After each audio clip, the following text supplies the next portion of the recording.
海地段早年以低價出擊，搶盡市場焦點。繼第一期收樓反應理想之後，第二期嘅交樓質素又係點呢？大家今日跟我嚟驗收一個3房1套單位啦。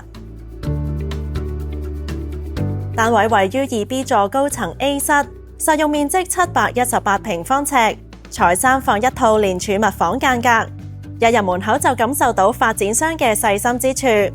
玄關位置預留咗儲物空間，亦都不設工作平台或者露台，大大提升空間實用性。客飯廳間隔分明，長超過18尺，闊大約10尺，空間寬敞。旁邊設有廣闊大玻璃窗，採光度充足之餘，仲可以飽覽無敵維港海景。寢區方面，單位設計廳房同向，延續迷人海景。每間睡房都設有大型玻璃窗，採光度極高。主人套房空間寬敞，長超過11尺，闊大約8尺。放置雙人床同梳妝台之後，仍然可以三邊落床。發展商仲特別預留咗位置擺放大型衣櫃，戶主無論買幾多靚衫都唔怕冇位擺啦。廚房以耿廚連儲物房設計，廚櫃設有智能感應燈，配合埋特長工作台面，提供到充足嘅備餐同儲物空間，仲睇到海景添。亦都配備一系列國際名牌家電，包括雪櫃、抽油煙機、煤氣煮食爐、電磁爐、蒸焗爐同洗衣乾衣機等。部分家電仲具備咗 Home Connect 功能，可以透過智能電話或者平板電腦遙距操控同接收家電管理嘅提示添。浴室設計高雅，備有國際知名品牌嘅衛浴設備。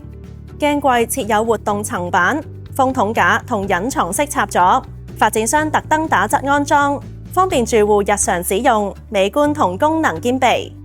今次我哋邀請到資深認證驗樓師陳志康Sir去驗收呢個單位，單位得分高達91分，14項工種有5項獲得滿分。康Sir你好啊，首先想問下呢個單位有冇咩地方需要跟進啊？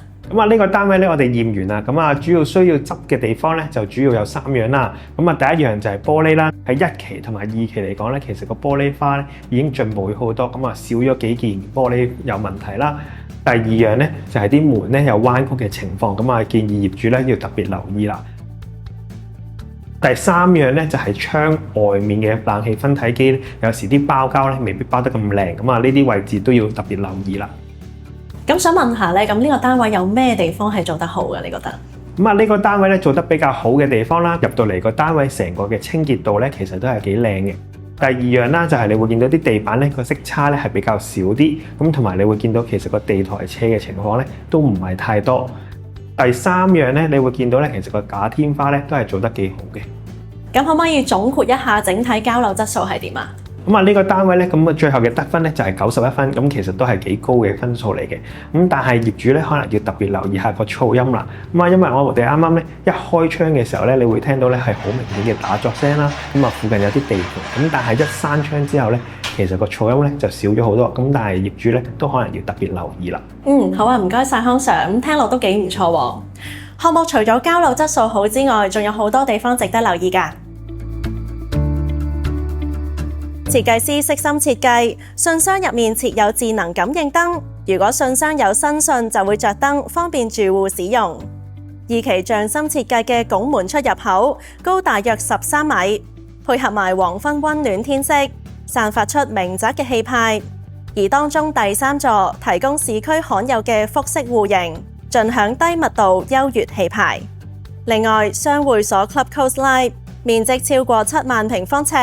有近30項多元設施，包括戶外游泳池、雙健身室、宴會廳、兒童遊樂區、奇藝室、電競室、Party Room、親寵樂園同燒烤場等等，屋苑生活多姿多彩。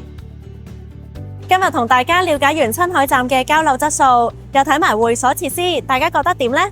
講到呢度先啦，我哋